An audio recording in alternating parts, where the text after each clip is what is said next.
Today's video is a little bit different. I want to talk about how my faith actually helped me become a millionaire. And I do realize that I talk a lot about money, but it's not really focusing on the money itself that helps you become a millionaire. I am Tiffany Thomas with wealthytiffany.com, and I achieved financial freedom and became a millionaire, just like I said. If you're looking to do one or both of those things, make sure and hit that like button and hit the subscribe button, and we're going to dive right in. I really do want to help you become better with your money, become better at managing it or saving it or investing it. But by focusing on money itself, that is not going to help us actually save more money or invest more of our money. We need to have a full picture on what we want our lives to really be like. I want you to think about what you want your life to really be like.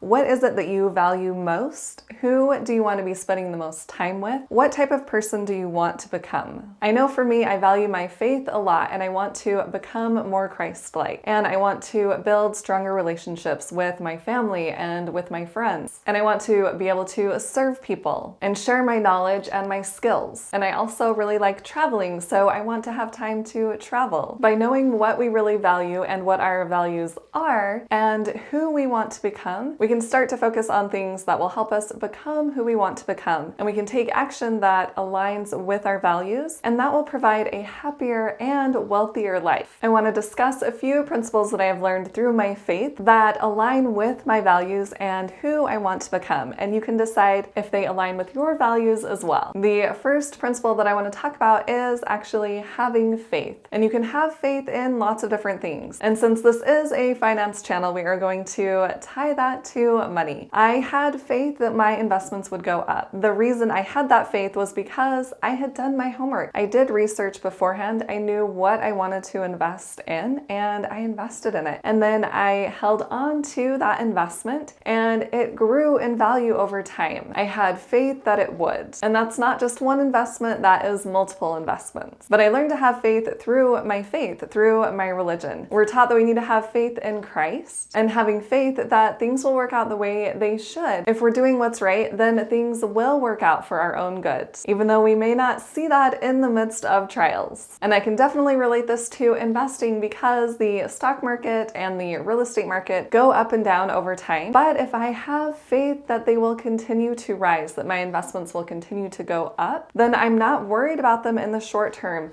I'm not selling them off and then regretting that later when they went up. And that ties right into the second principle, which is to keep that long-term perspective, keep that eternal perspective. If we are so focused on the short term, what is happening day to day, we are going to be very stressed. But if we can keep that long-term perspective, then we can realize that we can improve ourselves, that our investments can improve over time. The third principle that I have learned from my faith is to become self-reliant. There's actually a lot of focus on this. We don't want to be relying on someone else constantly to take care of us or to take care of our families. We need to develop the skills and take the actions to become self-reliant. And that could include storing our own food or learning a new skill to take care of yourself. And this goes right along with finances. We need to know how to take care of our money so that it can take care of us, so that we truly can become self-reliant. And that is in more of a worldly sense. Of course, we can rely on Christ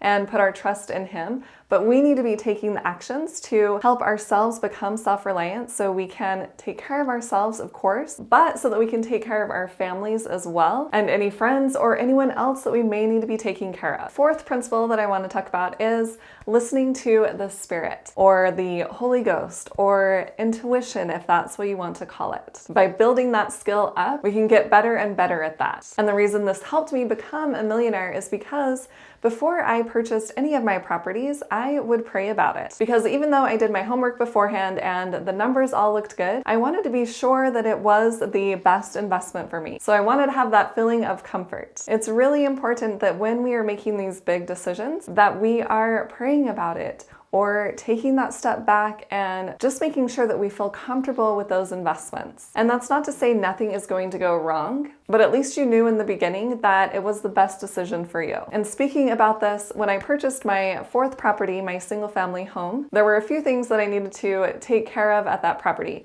And some of them were really expensive. And I had my moments of doubt of, oh, was I really supposed to purchase this property? But as time went on, things started to work out and I could see that yes, this really was a good decision. So again, going back to that second principle of keeping that long-term perspective, it really does make a big difference because there can be bumps in the road as we go along, or trials that come up, or things that were unexpected. But we really need to keep that long-term perspective, and especially when we felt comfortable investing in that investment in the beginning. So even if you've done your homework and everything looks good on paper, if you don't feel comfortable making that investment or making that money decision, then don't do it. The fifth principle that I learned from my faith to help me become a millionaire is to watch out for pride. We really want to stay as humble as possible and not be prideful, especially when our investments are doing well or when we do reach that millionaire status. Any of that can be taken away in a moment. And if we are prideful about that, then what do we have left? We've lost our investment and we've lost our pride. Once we become prideful, we start thinking we are better than others and that we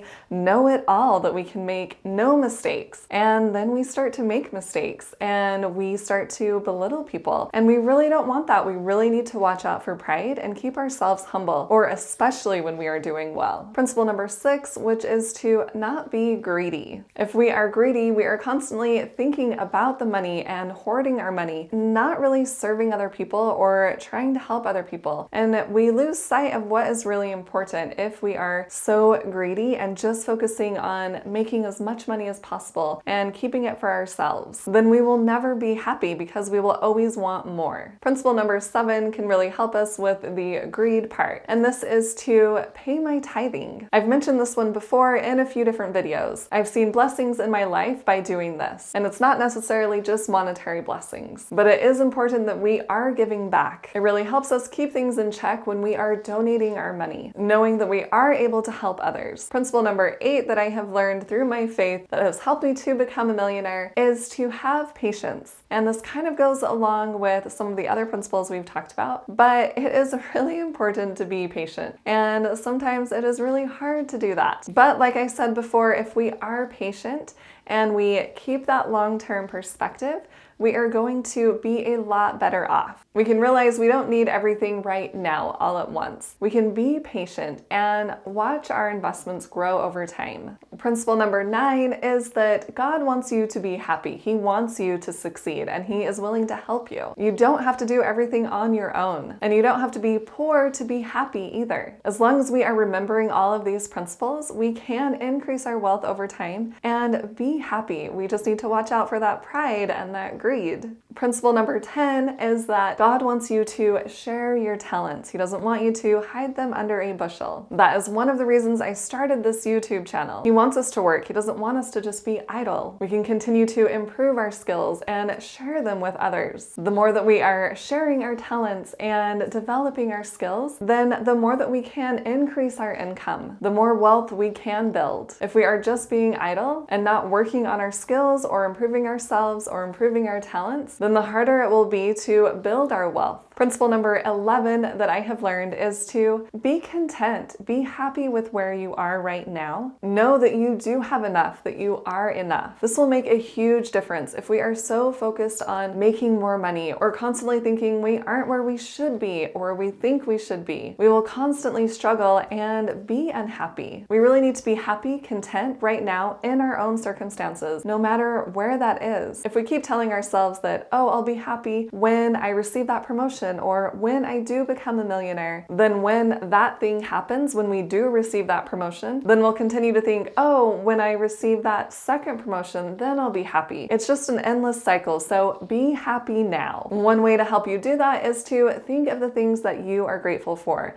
the blessings that you have right now, whether that is simply having a roof over your head or being able to breathe or being able to walk. There are so many things to be grateful for. Once we focus on all of those blessings, we are going to be a lot happier. And yes, we should be setting goals and improving ourselves, but we shouldn't be unhappy right now. But we should be able to be happy in our current circumstances. And by doing that, it will actually help us achieve our goals that we want to achieve. Because if we are constantly thinking negative thoughts, then it is going to be a lot harder to move forward. So make sure you know where your focus is and why you are focusing on that, and know the type of person that you want to become. It really is going to make it easier to help you become a millionaire, or just build your wealth, or retire early. And I'm curious to know, comment below and tell me if you have seen someone that has had the wrong focus, that has just been strictly focused on money, and what has been the outcome. Hopefully you found these principles helpful, and if you did, make sure and hit that like button and share it with someone else who would like to hear this information,